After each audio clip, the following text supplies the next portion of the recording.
Selamat datang di kelas Pak Haris. Jangan lupa like dan subscribe. Bismillahirrahmanirrahim. Assalamualaikum warahmatullahi wabarakatuh. Saya Muhammad Haris Masruri, NIM F43612110028, mahasiswa PPG dalam jabatan Angkatan 2 2021, Universitas Tanjung Pura, Prodi Pendidikan Sosiologi.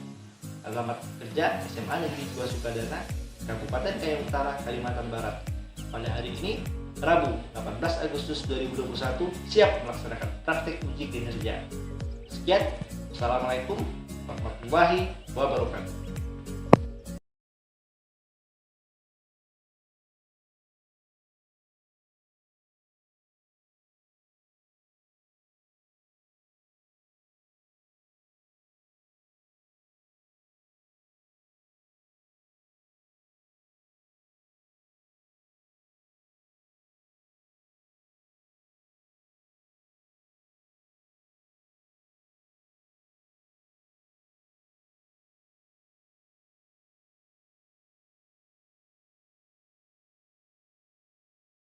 Selamat pagi, Assalamualaikum warahmatullahi wabarakatuh.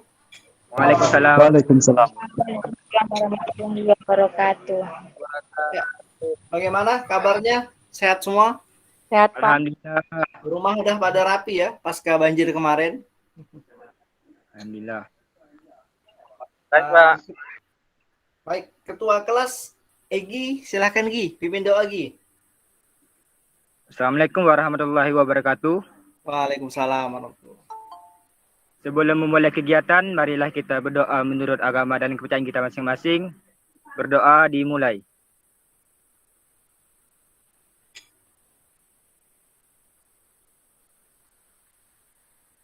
Berdoa selesai. Ya, sebelum kita mulai, saya absensi dulu ya.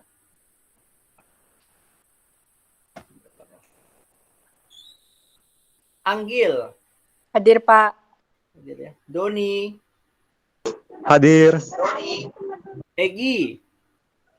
Hadir. Anggi. Hadir. Adi.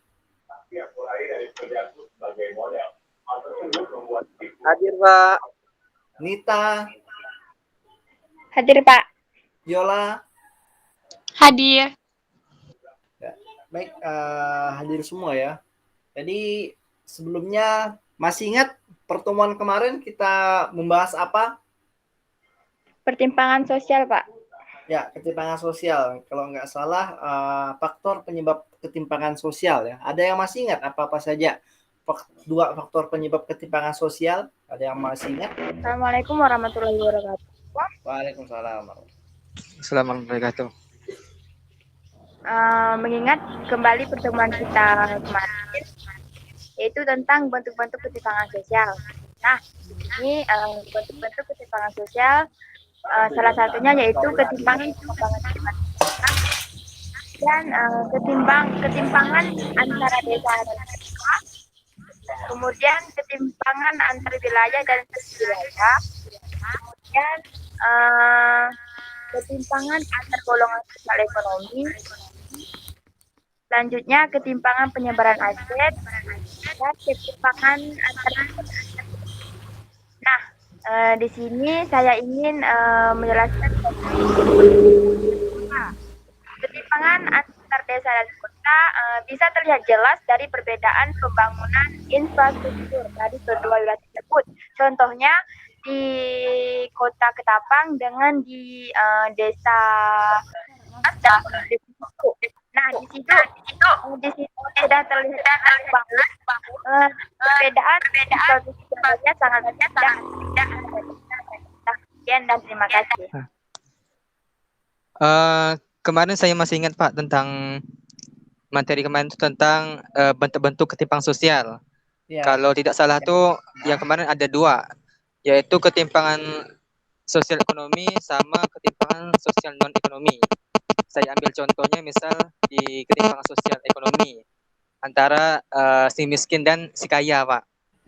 Jadi di antara si miskin dan si kaya ini, misalnya kalau orang kaya ini kan kalau misalnya belanja atau membeli sesuatu itu apa namanya ya, tidak perlu pikir lama-lama lah. Pada intinya mereka bisa beli gitu, semua artinya kita bahasa kasar gitulah dia. Tapi kalau apa namanya, antara si miskin ini perlu perhitungan jikalau nanti mereka tuh mau membeli sesuatu. Dalam arti kata bahwa si miskin ini harus memprioritaskan kebutuhannya sehari-hari gitu, Pak. Sekian. Nah, baik dari Nita tadi bentuk-bentuk ketimpangan sosial yang dibedah macam-macam ya, desa kota, kemudian orang penduduk kaya miskin, kemudian ada pendidikan yang di daerah maju tertinggal ya. Dari Kandi fokus pada materi kemarin yang dia ingat antara orang kaya dan orang miskin ya. Jadi itu tadi bentuk ketimpangan sosial. Saya akan share dulu ya pembagian kelompok. Ini sudah saya bagi kalian menjadi ada 4 kelompok ya. Disimak dulu.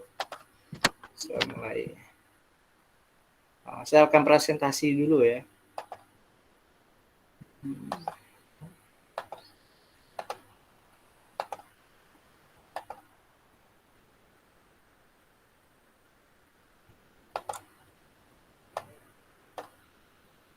Nampak nggak yang sudah saya share? Nampak? Nampak, Pak. Oke, tar dulu.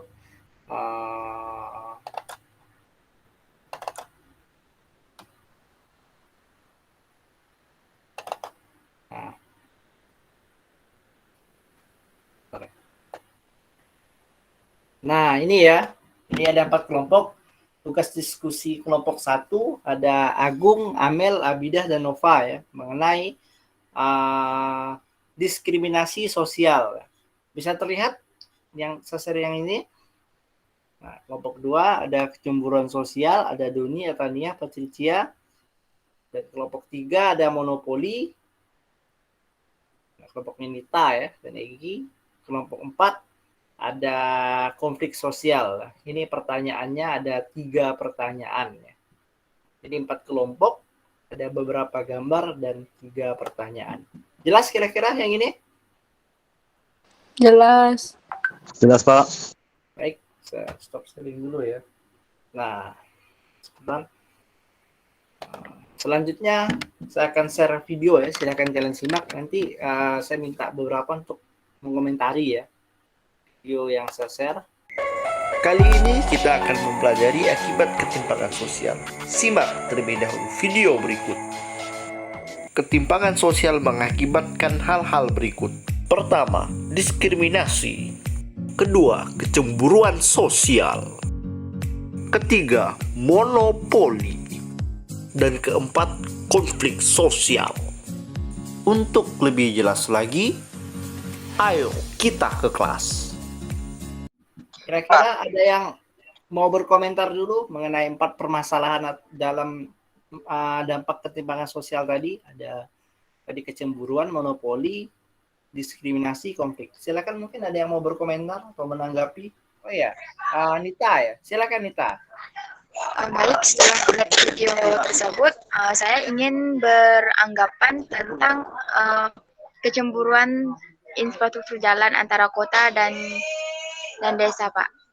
Nah, di situ menurut pendapat saya sendiri, di desa mendapatkan kurang perhatian, Pak, karena di situ telah menunjukkan bahwa adanya perbedaan jalan di kota dan jalan di desa.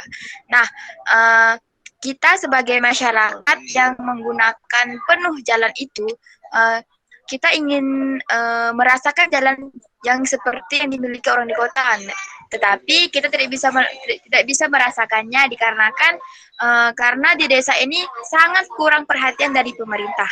Ya, sekian dan terima kasih.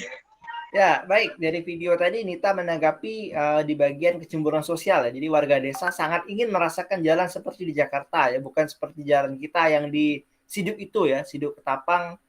Ya, tahu sendirilah bagaimana jalannya. Jadi itu tadi ya. Ada lagi kira-kira yang mau kalian komentari dari video tadi? Ya, silahkan selain Nita. Adi sepertinya angkat tangan ya. Ya, silahkan Adi. Ya, Pak. Kemarin saya lihat dari videonya, tadi kan dijelaskan bahwa dari Nita itu tentang kecemburuan sosial. Nah, tadi saya ada lihat tentang apa tuh ya? Konflik sosial. Oh, konflik ya, yang di Papua itu. Ya. Yang di Papua itu, Pak. situ kan bisa kita lihat bahwa adanya bersih tegang antara pihak dari OPM sama pihak pemerintah. Hal ini tuh mungkin bisa terjadi nih, kita sebagai antisipasi saja mungkin bisa terjadi karena adanya kekurang puasan dari pihak OPM terhadap pemerintah bahwa di sini kebutuhan-kebutuhan di sana, misalnya kan OPM ini kan di Papua sana misalnya, bahwa ada sesuatu kebutuhan yang mungkin terkurangi atau tidak terpenuhi dari pemerintah sehingga mereka itu bisa menyebabkan pemberontakan terhadap negara kita seperti itu Pak. Sejadi seperti itu. Sekian Pak. Nah, jadi dari Adi tadi ya, karena OPM merasa adanya kekurang perhatian atau kurang peduli pemerintah terhadap Papua sehingga mereka melakukan suatu pemberontakan. Ini seperti itu ya. Oke, Assalamualaikum warahmatullahi wabarakatuh. Berikut adalah penjelasan singkat ya mengenai materi kita kali ini, akibat ketimpangan sosial. Sederhananya, ketimpangan sosial berakibat 4 hal berikut: diskriminasi, kecemburuan sosial, monopoli, dan konflik sosial. Kemudian ada 5 indikator pencapaian kompetensi ya pada subbab ini. Silakan kalian baca. Tujuan pembelajaran ya, jadi kalian di sini kami harapkan mampu untuk menjabarkan, menganalisis, merumuskan, serta menyajikan upaya-upaya penanggulangan terhadap ketimpangan yang terjadi di sekitar kalian. Kemudian ini pengertian sederhana dari diskriminasi serta bahan diskusi kalian ya. Ini kecemburuan sosial ya, beserta bahan diskusinya. Dan ini monopoli, ada di bawah juga ya untuk bahan diskusi kalian. Dan terakhir konflik sosial ya, beserta di bawah ada bahan yang akan kalian diskusikan nanti. Masih kurang jelas? Ayo kita ke kelas. Silakan sekitar 10 menit kalian diskusi dengan kelompok kecil. Setelah itu kita lanjut presentasi ya. Silakan, mungkin ada yang mau berpendapat atau Baik Pak, jawab. saya ingin bertanya Pak kepada teman-teman. Nah kan Pak, ini kan seperti yang kita tahu bahwa konflik sosial yang terjadi di Papua ini yang diakibatkan dari OPM ini kan merupakan sebuah gerakan separatisme, di mana gerakan ini kan menuju bahwa mereka ini menginginkan peperangan seperti itu Pak. Nah dari sini kita bisa lihat bahwa terjadinya baku hantam antara aparat-aparat seperti polisi maupun TNI Pak.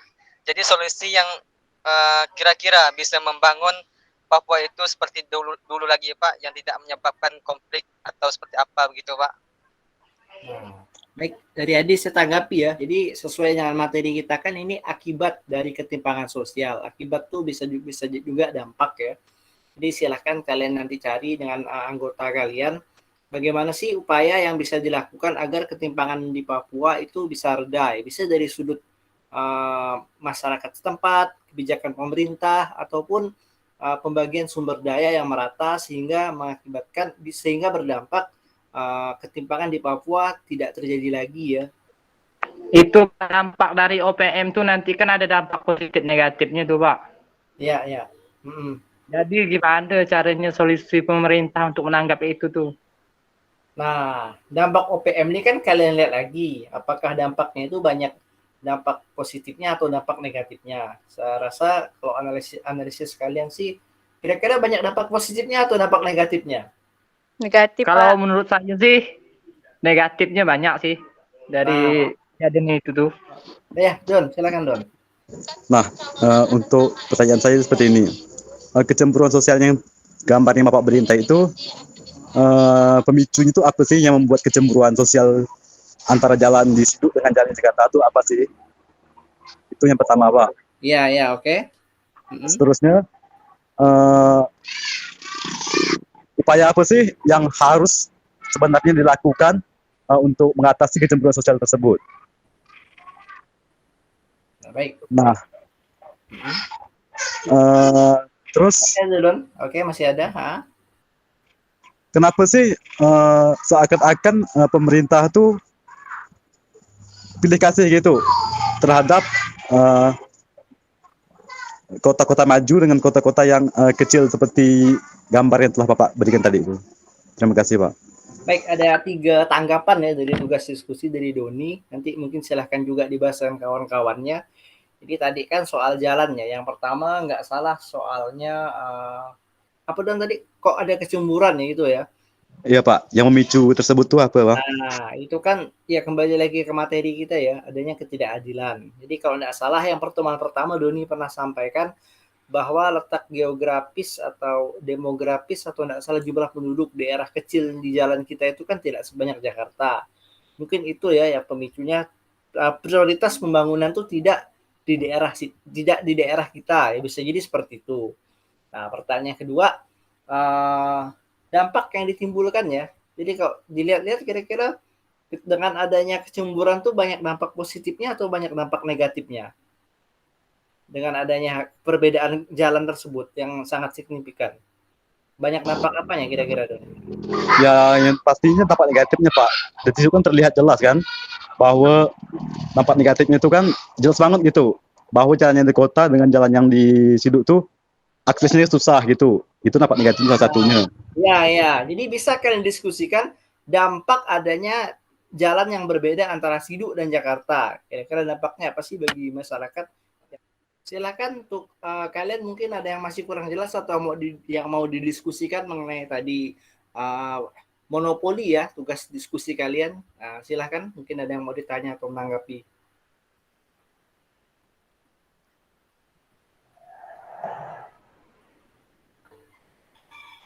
Ya, Nita ngangkat tangan ya. Silakan Nita. Baik, Assalamualaikum warahmatullahi wabarakatuh. Waalaikumsalam warahmatullahi wabarakatuh. Waalaikumsalam warahmatullahi Pak. wabarakatuh. Masih kurang paham di yang upaya untuk menanggulangi perbedaan antara pedagang kaki lima dengan minimarket, Pak. Nah, baik. Jadi tadi ya ada yang pertanyaan menanggulanginya ya pedagang kaki lima dan minimarket. Mungkin bisa kalian gali di ini ya upaya-upaya yang bisa dilakukan oleh pemerintah.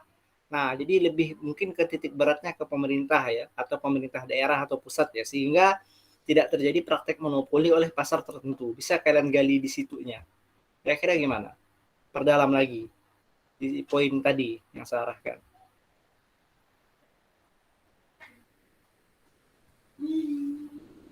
Ada lagi kira-kira yang mau dibahas?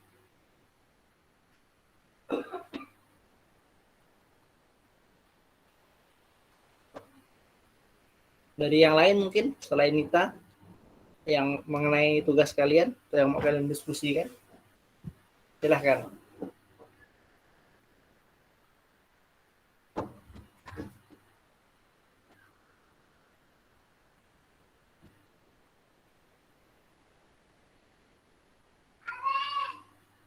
Jadi itu ya, pertama juga kan harus tahu dulu seperti tadi pengertian monopoli ya dan praktek monopoli dan tadi pertanyaan kita solusinya ke bedah dari sisi bisa jadi pemerintah atau upaya dari masyarakat, kesadaran masyarakat sendiri ya agar semuanya terbagi dengan rata.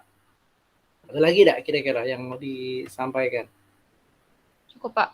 Ya, nanti siapa yang akan presentasi kira-kira di kelompok kalian? Tiga-tiganya mungkin, Pak. Soalnya kan pas ada 3 soal, jadi mungkin masing-masing satu. Oke, Assalamualaikum warahmatullahi wabarakatuh. Waalaikumsalam warahmatullahi wabarakatuh. Pada kesempatan kali ini, saya akan menyampaikan permasalahan konflik sosial yaitu monopoli. Monopoli adalah suatu bentuk pasar yang hanya terdapat satu penjual sehingga menguasai pasar. Ini terjadi karena hanya ada satu perusahaan yang memiliki layanan yang dibutuhkan banyak orang sehingga tidak memiliki kompetitor. Contohnya seperti Alfamart dan Indomaret yang di mana mereka menguasai pasar dan berdampak bagi UMKM, usaha mikro, kecil dan menengah. Karena monopoli dapat membuat daya saing usaha semakin menurun, jadi investasi yang baik harus sejalan dengan praktik usaha yang sehat serta pemberdayaan UMKM, usaha mikro, kecil dan menengah. Oke, yang pertama dampak negatif dari pedagang kecil yaitu menghasilkan sampah rumah tangga, menimbulkan parkir liar dan mengurangi akses jalan kaki pada trotoar maupun taman. Nah, Nah, supermarket dan minimarket ini kan menjadi menarik bagi konsumen atau pembeli karena supermarket dan minimarket tersebut lebih bersih dan lebih nyaman bagi pembeli, serta lebih lengkap jenis barang yang dijualnya. Nah, kehadiran pasar modern tersebut dapat memunculkan iklim persaingan yang tidak sehat, yang merugikan pasar atau warung tradisional. Nah, menghadapi ancaman ini untuk bisa bertahan dari persaingan dengan supermarket dan minimarket, maka pasar atau warung tradisional harus memiliki keunggulan yang bisa menarik konsumen. Assalamualaikum warahmatullahi wabarakatuh. Waalaikumsalam warahmatullahi wabarakatuh. Baiklah, saya akan mempresentasikan tentang dari gambar artikel tersebut. Soal yang pertama, jabarkan secara rinci berbagai akibat ketimpangan sosial yang kalian temukan pada artikel tersebut, yaitu adanya perbedaan perlakuan dalam penanggulangan atau denda bagi yang melanggar. Terus yang kedua, analisislah apa saja dampak positif ataupun negatif yang kalian temukan dari gambar di samping. Dampak negatif dari diskriminasi tersebut yakni menurunnya tingkat kepercayaan masyarakat terkait penanggulangan pandemi. Soal yang ketiga, berikan upaya-upaya apa saja yang dapat dilakukan untuk menanggulangi atau menyesuaikan akibat ketimpangan sosial yang ada pada gambar di samping, yaitu menindak tegas siapa saja yang melanggar prokes tanpa melihat latar belakang mereka tersebut. Baik, Assalamualaikum warahmatullahi wabarakatuh. Selamat siang semuanya. Warahmatullahi wabarakatuh. Baiklah, kami kan dapat isi tema kecemburuan sosial. Nah, kecemburuan sosial itu ialah munculnya kelas sosial dan perbedaan yang terdapat di dalam masyarakat dalam bentuk beberapa hal, baik dalam hukum, politik, ekonomi. Nah, yang paling jelas yang bisa kita lihat tuh selama ini ialah ekonomi gitu, perbedaan antara orang yang ekonomi ke bawah dan ke atas. Nah, apa sih dampak kecemburuan sosial terhadap masyarakat sendiri? Kalau dilihat dari gambar tadi itu jelas adanya perbedaan infrastruktur ya, jalan terutama akses. Nah, dampak positifnya itu kalau jalan yang di tol Jakarta itu ialah aksesnya nyaman gitu, jalannya bagus. Cuman dampak positifnya itu ya, menimbulkan banyak polusi dikarenakan kendaraan itu kan banyak dan menimbulkan macet juga. Nah, untuk jalan yang ada di Kalbar dan tempat di situ itu dampak positifnya tuh di saat ada hujan atau apa tuh biasanya kan mobil tuh rusak atau segala macamnya. Nah, di situ tuh menumbuhkan rasa gotong royong atau kebersamaan. Nah, terus dampak negatifnya apa sih? Dampak negatif dari jalan yang ada di situ itu tadi waktu hujan tuh jalan tuh menimbulkan banyak lubang. Terus kalau hari panas menimbulkan debu gitu. Nah, upaya apa sih yang dapat dilakukan untuk mengatasi hal ini? Tentunya ya perbaikan jalan. Perbaikan supaya hal-hal semacam ini itu tidak ada lagi terjadi gitu. Nah, mungkin dari saya sekian, Pak. Terima kasih. Terima kasih Doni ya. Ya solusinya agar rakyat cemburu ya adanya perbaikan jalan. Itu solusi yang paling konkret. Benar sekali. Nah, terakhir ya, kelompok 4 berarti ini. Nah, konflik sosial. Silakan kelompok 4 untuk presentasi. Ketimpangan sosial yang ditemukan di artikel itu. Menurut saya ada 4 aspek tuh. Gagalnya otonomi khusus, terutama pembangunan di bidang kesejahteraan ekonomi, kesehatan, dan pendidikan. Nah, yang kedua, konflik dan marginalisasi terhadap masyarakat asli Papua. Nah, yang ketiga, adanya perasaan traumatis dari sebagian warga Papua sebagai akibat tindakan represif aparat masa lalu yang dikategorikan sebagai pelanggaran HAM, namun tidak diusut secara tuntas. Dan yang terakhir, masih terdapatnya perbedaan persepsi tentang terintegrasinya Papua ke dalam wilayah NKRI melalui PPRA 1969. Bagus sekali ya diskusi kalian. Ya, beri tepuk tangan lah buat kalian yang tampil hari ini ya, dapat kelompok ya. Mungkin dari keempat diskusi ini ada yang mungkin ingin bertanya atau ditanyakan. Nah, apakah ketimpangan sosial itu ada dampaknya terhadap globalisasi? Kita Oh tahu ya. kan globalisasi kan setidaknya ada pengaruhnya. Itu bagaimana Pak cara untuk mengatasinya? Ya, baik. Jadi enggak apa ya, kita sekalian ngulang materi globalisasi kan bab sebelumnya ya. Ada pertanyaan dari teman kalian ya, Kandi ya. Jadi apa kaitan ketimpangan sosial dan globalisasi? Jelas berkaitan ya. Jadi adanya globalisasi menyebabkan jurang ketimpangan itu semakin nyata ya, di mana ada memang sebagian orang yang menjadi kaya dan ada sebagian yang ekonominya sulit ya. Bahkan ditambah lagi bencana global kita seperti pandemi ya, ternyata pandemi ini juga menimbulkan jurang ketimpangan ya. Ada oknum-oknum yang memanfaatkan situasi ini untuk memperkaya diri, sehingga tadi menimbulkan jurang ketimpangan. Jadi ada hubungannya ya antara globalisasi, masuknya budaya dari luar, kayak kemarin yang dulu kita pelajari bab lalu, itu barang-barang dari luar, mereka para pemilik modal, dan tadi ya ada sebagian rakyat yang masih kemiskinan. Jadi seperti itu, Kandi. Di sini saya ingin bertanya, Pak, apa solusi terbaik kita sebagai masyarakat setempat, solusi terbaik agar jalan kita ini bisa seperti jalan di kota? Sekian dan terima kasih. Ya, baik. Pertanyaannya ya, solusi yang bisa kita berikan ya. Ini tadi seperti yang kemarin kita pelajari bersama, bahwa dari Doni juga ya, juga sering Doni sampaikan, itu bahwa memang perbedaan penduduk di kita kayak Utara Ketapang dan di Jakarta. Memang prioritas biasanya itu pembangunan di daerah yang penduduknya ramai. Hanya tadi kita kan juga berhak ya untuk mendapatkan pelayanan yang maksimal karena kita juga warga negara Indonesia. Jadi memang tawaran sebenarnya solusi dari saya mungkin dari kita bisa untuk berkomunikasi ke pihak-pihak berwajib ya, atau yang memiliki wewenang. Jadi saya tanya lagi, kira-kira jalan kita itu jalan kabupaten atau provinsi? Sekedar tambah informasi. Dari Ketapang ke Kayong Utara di Siduk itu, jalan kabupaten atau provinsi? Atau nasional? Kabupaten.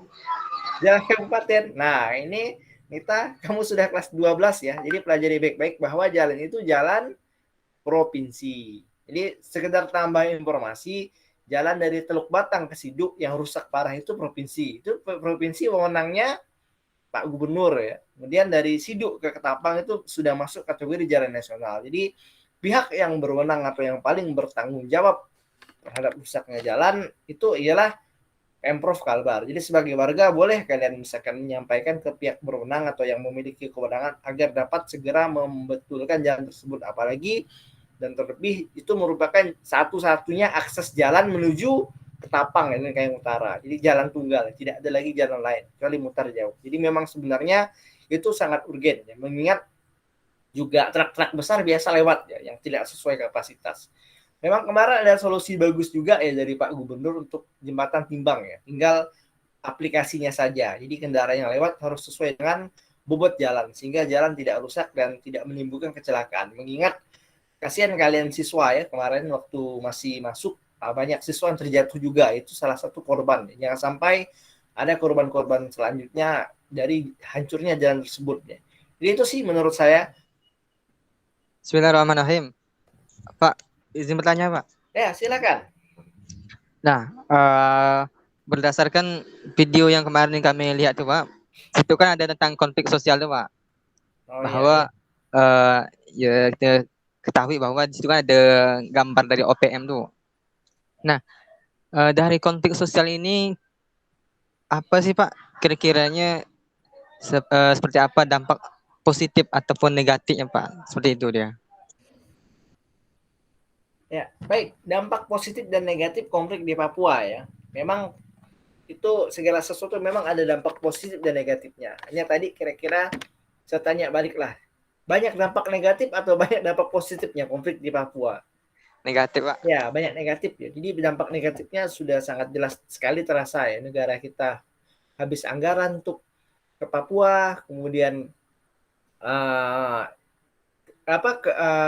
perpolitikan tidak stabil, ada orang kerja di Papua misalkan terkena serangan, kemudian banyak hal yang negatif lah.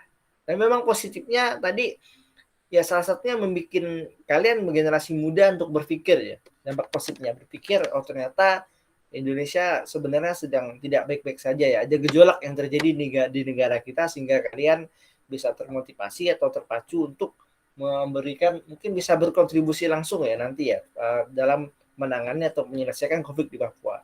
Ya, kalau dari saya jelas konflik di Papua karena tadi kecemburuan banyak sekali dampak negatifnya ya. Tinggal ya bagaimana lah kita bangsa Indonesia atau yang berwenang bisa untuk meminimalisir ya, terjadinya konflik tadi. Jadi kalau memang 100% berhenti terus terang agak berat ya, tapi perlahan-lahan ya sehingga nanti benar-benar tercapai suatu integrasi sosial. Dari hasil diskusi kita tadi ya dan materi tadi, ada yang mau memberikan kesimpulan? Setelah mempelajari materi yang telah kita pelajari selama ini, saya dapat menarik kesimpulan bahwa bentuk-bentuk ketimpangan sosial yang ada ini sangat dirasakan oleh masyarakat, terutama pada konsumen. Nah, apalagi pada penikmatan infrastruktur jalan dan adanya perperangan di Papua itu, nah itu sangat berdampak negatif bagi masyarakat di sana, terutama pada masyarakat di Papua.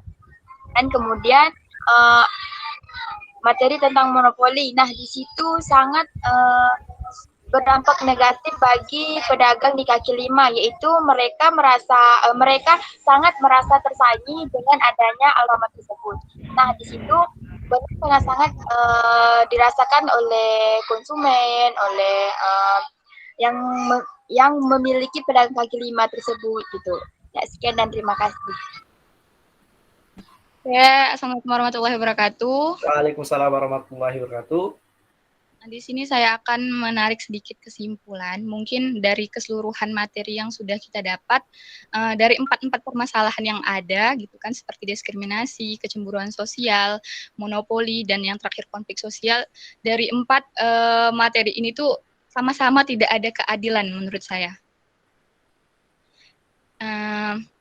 Dimana kalau misalnya kayak diskriminasi sendiri untuk orang yang orang-orang tinggi, halak tinggi didenda hanya beberapa saja gitu. Kayak contoh yang gerai McD di Bandung didenda 500.000, sedangkan yang jualan bubur 4 mangkok saja saat PPKM darurat didenda 5 juta, gitu kan.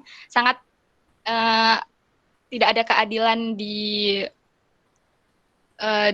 sini gitu loh. Dari Yola ya. Jadi intinya dari permasalahan tadi karena ketidakadilan, adanya ketidakadilan menimbulkan suatu ketimpangan. Satu lagi kira-kira. Baik, saya Pak. Oh iya, silakan Kandi. Ya, dari materi langsung saja dari materi yang kita pelajari, saya dapat menarik kesimpulan bahwa di sini kan kita membahas tentang ketimpangan sosial. Ada berbagai macam ketimpangan sosial. Terus dari monopoli perdagangannya, kemudian dari faktor permasalahan yang ada di Papua, kemudian dari pembangunan yang tidak merata dari kota ke desa. Nah, salah satu hal yang masalah ini sebenarnya sudah lama terjadi di negara manapun pasti terjadi, apalagi di Indonesia sering terjadi. Nah, langkah strategis yang harus kita lakukan itu adalah adanya bentuk kerjasama antara pemerintah dan masyarakatnya, harus berkesinambungan antara satu pihak dan pihak lainnya. Jika tidak ada berkesinambungan antara dua pihak ini, kemungkinan kita tidak bisa mengatasinya. Contohnya yang tadi ketimpangan sosial dari desa dan kota. Nah, di sini yang kita pelajari itu tentang jalan. Di kota jalannya bagus, di desa jalannya kurang bagus. Nah, di sini kan kita sudah jelas melihat dari ketimpangan apa yang terjadi. Adanya karena pembangunan yang tidak sesuai, maka akan adanya kecemburuan sosial dari masyarakatnya. Maka timbullah konflik-konflik. Kenapa di sini jalannya tidak bagus, sedangkan di sana jalannya bagus. Nah, ini akan menimbulkan konflik. Nah, maka dari itu kita sebagai masyarakat, pihak terkait, pemerintah harus bersinergi untuk mengatasi bersama-sama permasalahan ini. Sekian yang saya dapatkan, Pak. Terima kasih, Pak. Ya, oke ya, dari Kandi, Nita, dari Adi, dan dari siswa yang lain ya, cukup banyak tanggapan kalian ya. Jadi saya tarik benang lurus. Jadi memang pembelajaran kali ini ya benang merah ya, bahwa memang bentuk ketimpangan sosial terjadi nyata di sekitar kita, dan oleh karena itu perlu memang solusi dan tindakan yang ya signifikan ya, sehingga berpengaruh kepada tadi stabilitas negara kita dan bisa ya sedikit mengurangi ya, atau bahkan mungkin membuat ya ketimpangan itu jadi minimalisir ya. Memang pada materi ini bentuk-bentuk ketimpangan sosial ada 4 tadi ya: monopoli, diskriminasi, cemburuan, dan konflik, yang muaranya atau hulunya berasal dari adanya ketidakadilan. Dan tadi bagaimana upaya-upaya yang bisa kita lakukan ya, dan kalian para generasi muda, agar permasalahan ini, ketimpangan ini tidak menjadi bola salju yang membesar dan dapat kita selesaikan bersama ya, sehingga tadi membuat negara kita tetap bersatu. Baik, itu ya. Sebelumnya, jadi saya akan presentasi dulu tugas hari ini. Sebelum kita tutup, ada tugas buat kalian. Terlihat enggak ini yang saya share di sini? Lihat, Pak. Nah, oke ya. Di sini ada soal evaluasi ya. Sini ada 4 soal. Silahkan kalian kerjakan langsung di situ saja ya. Dan jangan lupa dikirim ya. Selain itu saya mengingatkan juga itu ada ini ya, absensi dan lain-lainnya ada di sini. Ada media tadi yang belum nyimak tugas diskusi yang belum mengumpulkan, silahkan kalian kumpulkan di situ ya. Itu kira-kira sekian ya materi kita hari ini. Sebelum mengakhiri materi, saya minta ketua kelas ya untuk menutup dulu dengan doa ya, agar kita semua selalu senantiasa dalam kesehatan ya di tengah masih wabahnya pandemi ini. Silakan ketua kelas Egi untuk menutup pembelajaran dengan doa. Oke, untuk mengakhiri materi kita pada hari ini, marilah kita berdoa menurut agama dan kepercayaan kita masing-masing. Berdoa, dimulai.